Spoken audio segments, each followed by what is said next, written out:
So, joined by Gene Pereira, my color commentator and co-host on Rogers TV, to talk a little bit about the upcoming OHL season. And I figured because Gene, you're the MVP, I think we should probably get your take on the upcoming season, just to hear maybe what you think is going to take place in the Eastern Conference, especially when we cover the Barrie Colts. So we see a lot of the Eastern Conference teams, so we'd start over there.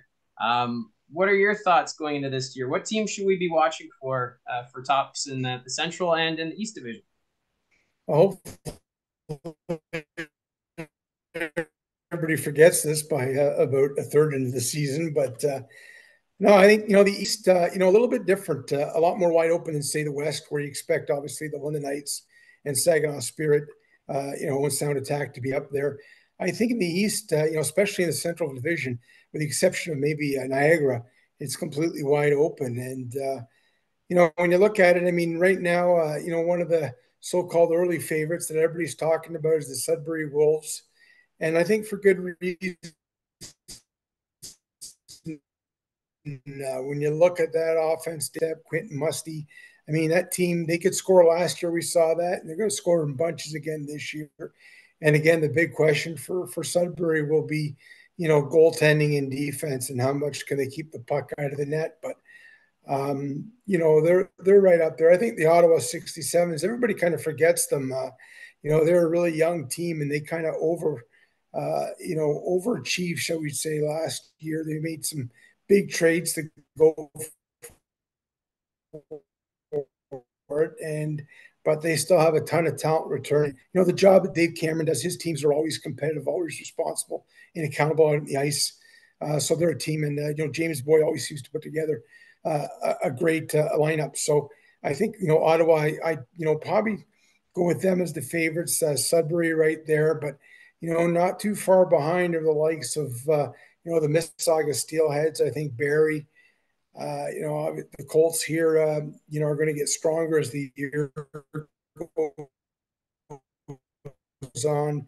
Mississauga, that young club with the likes of Port McLone, McDonald, they just did an outstanding job of rebuilding last year, making some big additions to start to make a run this year. So I think you look at those top teams. I think the Central Division, North Bay, it's easy to kind of count them out because when you look at their offense, a lot of it, McDonald and those guys moved on. But anytime you got Dom DiVincentis in goal, and they always seem to put together steady blue lines, and hard to count them out. But so I think it's going to be fairly close.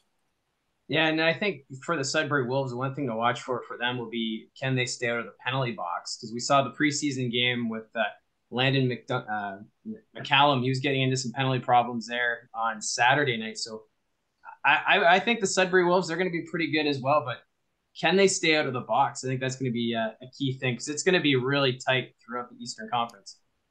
Yeah, I mean, you look at that could be the difference. And I mean, when you look at their offense, I mean, other teams will have to stay out of the box with them with Goyette. I mean, I think he's due for a huge year. And, so it'll be interesting. But yeah, I mean, Sudbury, it's always that. You see that rivalry with them and Barrie. And, last year was, they're still a competitive team. There were high scoring games between Barrie and Sudbury. And I expect a lot with Sudbury this year. But I think Wolves fans have good reason to be excited. And, it's been a tough past few years, and maybe the team that's ready to contend there. And another team I think that might be a bit of a dark horse, probably the Brantford Bulldogs. So it's going to be interesting to see that transition. They're going to be playing in a smaller rink. The fans are going to be, I'm assuming, pretty passionate to have the Ontario Hockey League back there. And even in the playoffs last year, they sold at the OHL trade deadline and suddenly became one of the better teams in that second half and gave the Barrie Colts a bit of a run for their money. Yeah, they're a team that kind of, to be honest with you, I'm not sure what you're going to see, but I know one for that new market, and I think the response they're already getting from the city of Brantford, talking about building a brand new rink, and they got the Bulldogs and they're not letting them go. I think that's what they're determined to prove. So it's going to be boisterous crowds and a lot of support, and that seems to do a lot when you come into the rink and you see that type of excitement and atmosphere as a player. You love it, and it pushes you. And Hamilton was on the rebuild last year, but I think that it's going to be a tough barn to play in Brantford, and kind of excited to see what they do this season. So last year, a lot of the power was in the Eastern Conference, and this year it seems like everything's moving to the West. Saginaw, London, obviously favorites. Now the London Knights picking up Michael Simpson from the Peterborough Petes. Does that maybe put London a little ahead in the powers that be in the Western Conference? Yeah, I think London right now would be the early favorites. I mean, Simpson's obviously, got great pedigree. I mean, Mike, you and I have seen him in Barrie, and I mean, he's just, he's, I don't know. I mean, he's not a fun Simpson character, I'll tell you that. He's more like the kind of, the Grinch there. And, London picked up a hell of a goaltender, and, someone that they really think, they had a lot of other pieces. You look at that blue line, maybe arguably be the best blue line in the Ontario Hockey League this season. I think is in for a huge year, and Dickinson, the young defenseman, I think is about to explode. So you look at that, those factors, but picking up Simpson was huge for them, and it's going to be fun because look, Saginaw's hosting the Memorial Cup, so all chips are in there, and it's going to be fun watching them in London go back and forth, and you'll have to see if they keep kind of checking on what moves. I mean, Saginaw has made a couple in the off season, acquiring picks, acquiring Braden Hache from Barrie, bolstering up their blue line. So I got a feeling that those two are going to be checking each other, the transition notes and transaction notes. Sorry, and it's your move now. The move is on Saginaw, so but I think we'll see some huge additions throughout the year for both those clubs. And you already touched about how North Bay has Dom DiVincentis. Do you think Saginaw is already starting to kick some tires to maybe address their goaltending situation? Deal them this early. I mean, you can't go wrong. Obviously, Simpson, the pedigree there with a championship pedigree, but I think DiVincentis is an outstanding goaltender, and yeah, I think some contender is going to certainly come knocking, and it's going to be hard for North Bay, which is in a rebuild, not to kind of move him at the deadline if they're going to get big pieces for the future. And another team that's really interesting in the West is the Owen Sound Attack. We see them quite a bit here with the Barrie Colts, but I like their goaltending, and they've got a lot of depth. I wouldn't be surprised if they could make a little bit of noise in that Western Conference too.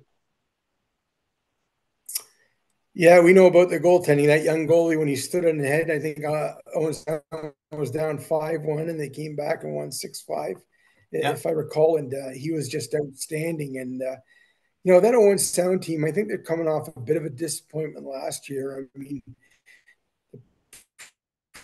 the previous year, when you looked at the roster and all these exciting players, people really expected to take a big step, and maybe not as big a step last year. And now this year, I mean, a lot of those guys are back, and I think a lot more is expected of them. So it'll be interesting to see if they can live up to the hype that they didn't do last year. But it's hard to see them not be able to. There's just so much talent, and George again is just. What can I say? I mean, the kid's just it was impressive. His play last year, and he can be that much of a difference. Is there any other things that you're kind of kind of thinking will be something to look for this year in the Ontario Hockey League, both West or East, maybe even the Barrie Colts? Yeah, I think I mean, obviously, Mike, with us watching the Colts, talking to Marty Williamson, and I talked to him a couple of months back, and he said, "Oh yeah, I'm going to get the OA situation cleared up before the season starts," and we want to address that. You get to this point, and everything's all over the place still. I mean, obviously, they deal Hache to Saginaw, get a good return there, and a good defender in Savard, and a pick. And I think now the big questions is Anson Thornton. If he returns from Arizona, suffered a broken finger, unfortunately, there. The Coyotes are going to hang on to him for a couple of weeks and tend to him there and then make a decision. Want to understand they still need a fifth goalie in the organization. Are still deciding about that, whether they want to keep Thornton or whether they want to return him to Barrie and let him kind of build on last year. But he would certainly be one of the top goaltenders. And for Barrie, in the meantime, they're going to hang on to overager Ben West, the local kid. I thought he played well the other night, and he showed flashes last year, so he's going to get an opportunity here with Thornton away. And obviously they're going to, if the situation's wide open as well. A lot of talks about the Leafs signing Frasca. That's another player the Colts are waiting on. They did get punted back from Detroit, and of course, Edward Chalet, who's going to be a star in this league. I think he's going to spend some time with the Kraken. I'm not sure he'll be back for the opener on Thursday night, but he's certainly a 20th overall pick of Seattle in the first round this year, and kind of the pure score that Barrie needed. But when you look at Barrie, it's interesting to see who's going to win that Central Division. I think it's going to be right tooth and nail, and each of those teams have question marks, but all of them have a lot of talent. And this one might be one of the most exciting years in the Central Division that we've seen, kind of from tape to tape. Mississauga played really well. If you forget, they traded all their top guys. Del Mastro and the Becks and take off. And Porter Malone and McDonald's got them excited there, and for good reason. So it's going to be, I think, the race in the Central Division is really interesting. I mean, Kingston was looking to take a big step. I don't know if they've taken as much as a step that they've liked. When you look at their, Peterborough, I think, they put up the flag here to not necessarily the white flag here, folks. EZP made today, and a move to the future in trading away Simpson after that championship run in last year. And, that's what you do. Good organizations do that. They recognize that maybe you got to take a bit of a step back. They still get a veteran goalie back that can keep them competitive, but they get some valuable assets for the future. Well, it's all about cycles in junior hockey, and we're going to get it all underway on Thursday night. Yeah, I was talking to Marty, and he said one of the things he's really excited about his young club, but he says one of the things with these young guys is it takes a little bit of time. How much time is it going to take? And he finds that one of the biggest adjustments is the fact when you play minor midget, you play maybe 1-2 games in a weekend or that type of thing. Here in the OHL, you can play 3 games in 3 nights or 3 games in 4 nights, and of course, the schedule maker. How you doing, Barrie Colts? We got you 3-3 to open the season, so exactly. Right away the test. Yeah, it's good, and it's against the North Bay Battalion. And we'll see how those guys do over the 3 games. Yeah, exactly. So I mean, it's going to be a good test. And Owen Sound, another good team.